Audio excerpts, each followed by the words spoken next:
আসসালামু আলাইকুম, শুভেচ্ছা, স্বাগতম। প্রিয় দর্শক, সংবাদ সৌদি আরব যুক্তরাষ্ট্রকে নিয়ে সংবাদ। আপনারা জানেন যে যুক্তরাষ্ট্রের প্রেসিডেন্ট ডোনাল্ড ট্রাম্প সৌদি সফর করতেছে। এই সৌদির সাথে সে কাতার, আরব আমিরাত, এই ইউনাইটেড আরব আমিরাত আরো কয়েকটা দেশে উনি সফর করবে। ওই ব্যাপারে সংবাদ। যুক্তরাষ্ট্র সৌদি আরবের মধ্যে ইতিহাসের সবচেয়ে বড় প্রতিরক্ষা সহযোগিতা চুক্তি।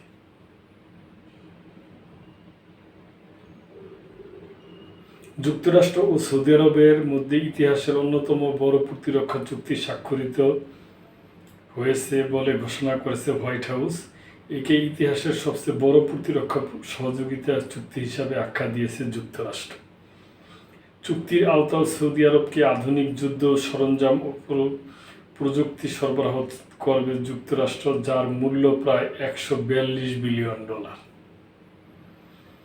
চুক্তির আওতায় 1 ডজনেরও বেশি যুক্তরাষ্ট্রের প্রতিরক্ষা কোম্পানি সৌদি আরবকে সর্বাধুনিক যুদ্ধ সরঞ্জাম ও সামরিক সেবা দেবে।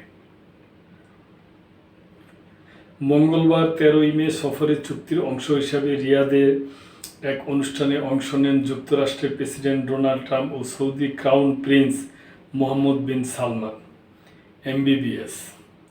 দুই নেতা সামরিক, জ্বালানি, খনিজ সম্পদ ও প্রযুক্তি খাতে পারস্পরিক সহযোগিতা বাড়াতে সম্মত হন।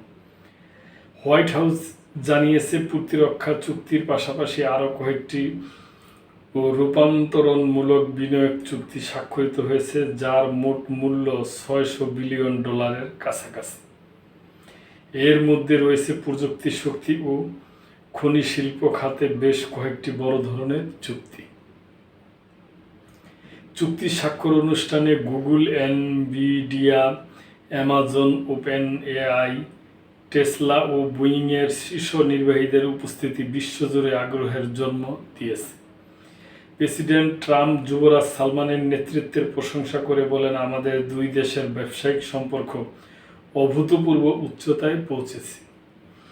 বিশ্লেষকরা মনে করেন, এ চুক্তির মাধ্যমে যুক্তরাষ্ট্র সৌদি আরবের সঙ্গে তার কৌশলগত সম্পর্ককে নতুন মাত্রায় নিয়ে যাচ্ছে, যা মধ্যপ্রাচ্যের ভূরাজনৈতিক ভারসাম্যকে প্রভাবিত করতে পারে। তো দর্শক, আমরা খুব খুশি এতে। আমরা মনে করি এই চুক্তির সাথে সাথে এই ভূরাজনৈতিক এই আলাপের সাথে সাথে ফিলিস্তিনি এবং গাজার যে ইস্যুটা, যে যুদ্ধটা, এই যুদ্ধটা যদি থামানো যায়, একটা দ্বিরাষ্ট্রভিত্তিক একটা ফায়সালা ডোনাল্ড ট্রাম্পের মাধ্যমে, এবং সৌদি প্রিন্স আছে এবং পৃথিবীর আরও অন্যান্য নেতারা আছে এবং ইসরায়েলের যে নেতারা আছে, হামাস নেতারা আছে, তারা মিল্লা জিল্লা যদি একটা বন্দোবস্ত করে তাহলে ভালো হবে। এটা আমার ব্যক্তিগত অবজারভেশন দর্শক। আর যুদ্ধ পৃথিবীবাসী চায় না, আমরা কেউ চাই না। তো দর্শক, এই পর্যন্তই।